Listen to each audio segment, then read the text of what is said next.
Hello, hi, welcome once again to M5's new English language learning program, Let's Speak English. I'm Gav Duncan and I'm here on your TV screen to help you learn English. Now, are you sitting comfortably? Yes? Good. And are you ready for today's lesson? Yes? Good. Okay, well, let's learn English together. Well, good morning, everyone. Or good afternoon, everyone. Or good evening, everyone. Okay, how are you all today? Has anyone got a hangover? No? Great. So we're all here, ready and willing to start another English lesson. Brilliant. And do you remember what we talked about last time? Last time we checked up on Alfredo. He still had a cold and he was still hungover. I wonder what we're going to learn today. I can't wait! Okay, enough waiting. Let's get on with today's lesson. Alfredo, where are you? Stop hiding. We, that's me and the Hungarian gods of English, are dying to find out more about the fallout from your extreme New Year's Eve party. Okay, we found Alfredo.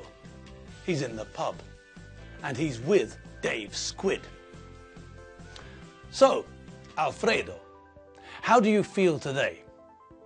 I feel much better today, Dave. I don't have a hangover anymore, but I still have a blocked nose and a sore throat. I still have a cold. And what's the situation at home like? The situation at home's also much better. Mary's started talking to me again. Oh, crikey, is that the time? I didn't realize it was so late. I've got to go home. I have to apologize to the kids. Oh, okay. Good luck. Now, Alfredo's going home to apologize to his children. Let's see what he says to them. There's one word we always use in English when we apologize. Can you think of what that word is? Correct. The word is sorry. Alfredo is going home to apologize to his family. He's going home to say sorry to his family. When Alfredo gets home, he asks his family to come into the living room. He wants everyone to be there when he apologizes. The kids sit down on the sofa and listen to their father. Alfredo doesn't look very happy. He says, "Kids, I'd like to apologize for New Year's Eve. Me and your Uncle Gordon behaved very badly, and I'm sorry we weren't here to celebrate with you and Mum." The kids say, "Well, okay, Dad, that's okay." Alfredo says, "I'm really sorry, kids. It won't happen again."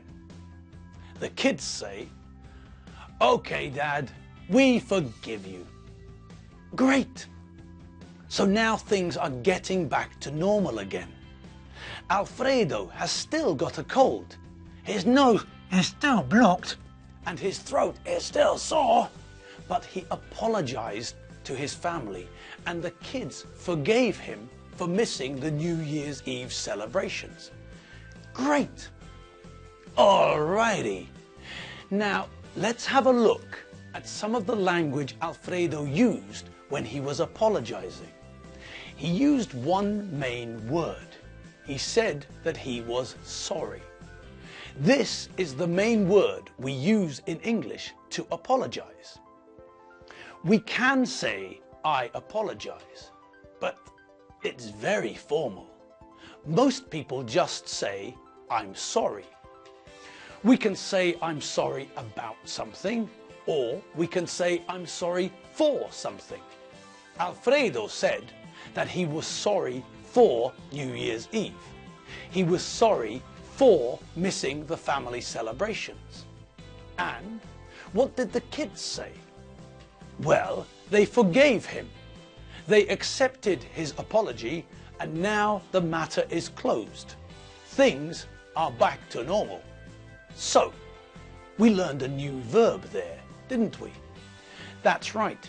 We learned the verb to forgive. Now, look at the way we made the past simple form of the verb to forgive. What type of verb is it? That's correct. The verb forgive becomes forgave in the simple past tense. It's an irregular verb. Great. Now, let's think about apologizing for a moment. I think it's time for Enid, the eccentric, elegant, eclectic, electric eel, to show her face again and help us with some everyday English. Enid, are you there? Ah, there you are, Enid. Well, the stage is all yours. Take it away. What ho, people? Hello, hello, it's me again. I'm Enid, the eccentric, elegant, eclectic, electric eel. And I'm back with some more helpful examples of everyday English for you all.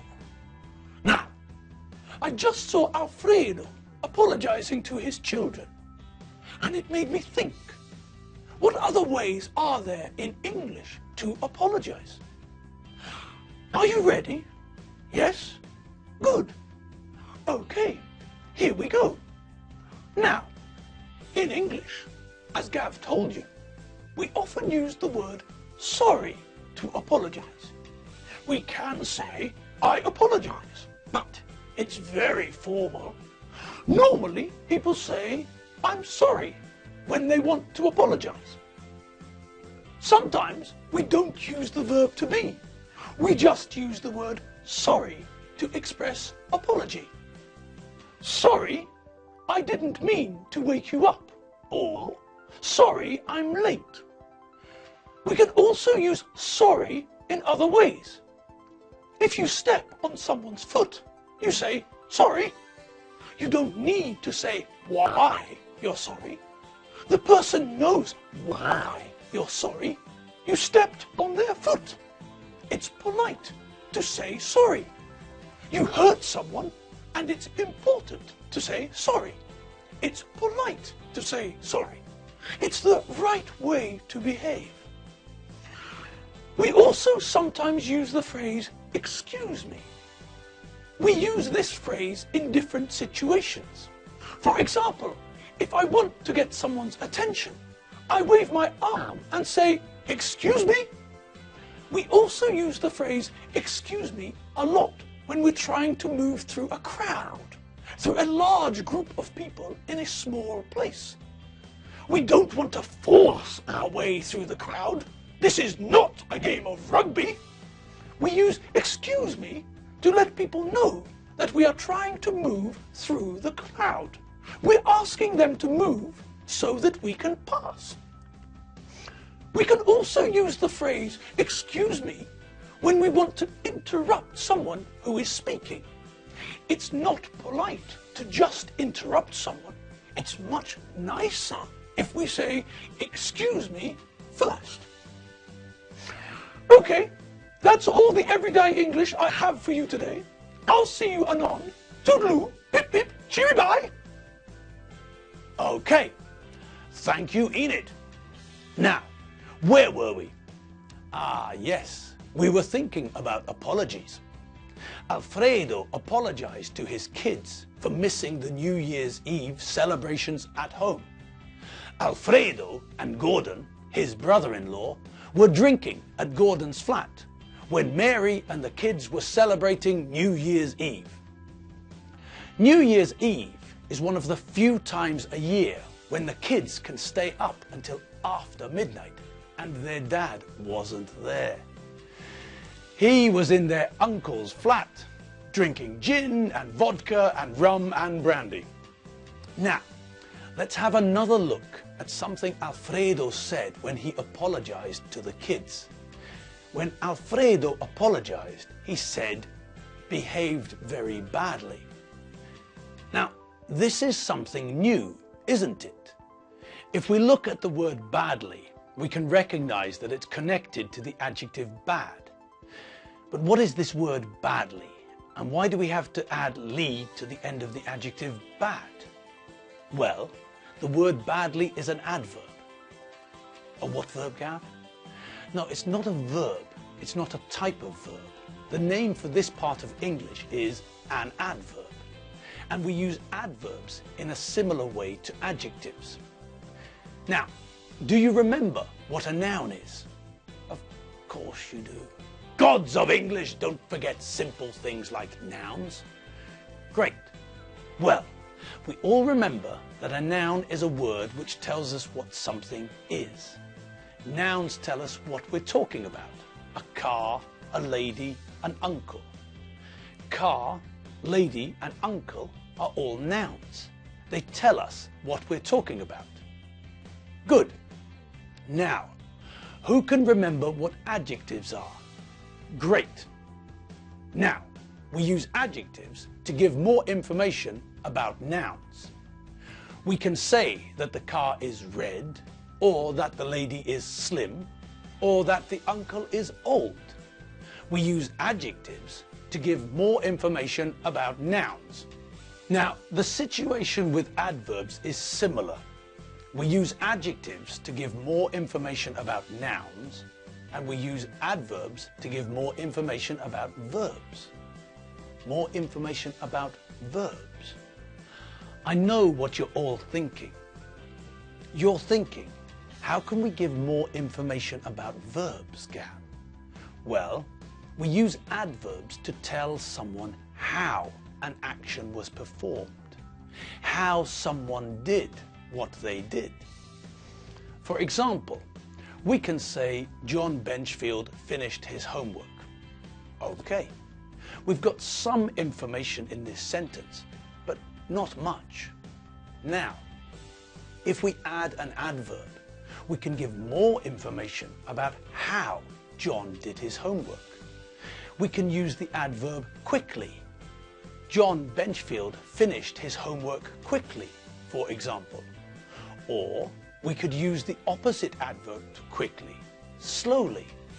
John Benchfield finished his homework slowly. So, by adding an adverb to the sentence, we can provide more information.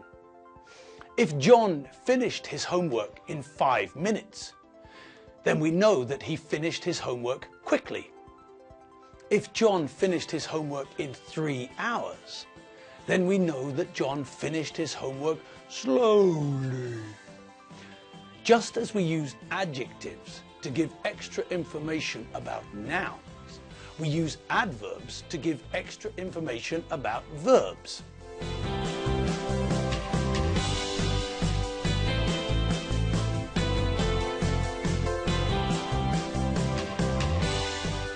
Okay, so that's our first introduction to adverbs. So, let's see how we make an adverb. What's the form? Well, look at the examples we used above. Quickly and slowly. What do you notice about them? Correct, the bing bang a bonga pachang? That's right. All we did was add ly to an adjective. Blimey. That's simple, isn't it? Now, let's look at some more adjectives and turn them into adverbs. What about bad? Well, bad is an adjective, so we add ly to turn it into an adverb. Bad becomes badly. What about sudden? Well, sudden becomes suddenly. Slow becomes slowly. Quick becomes quickly. And careful becomes carefully. Okay, OJ, PJ, PG tips. Great. Well done, everyone. Okay, and now, oh, elephant's toenails. We're out of time. Oh well, we'll pick up where we left off next lesson. Next lesson, we'll have another closer look at adverbs. Okay, that's all the time we have here for today. I'm Gav Duncan, and you've been watching me on M5's English language learning program, Let's Speak English. And don't forget, you can also catch up with the other English lessons at www.m5tv.hu. I'm Gav Duncan. I'm not Clint Finn, and I'm not Ian McLaren. I'm Gav Duncan, and I'll see you next lesson for some more fun with adverbs. See you later. Bye.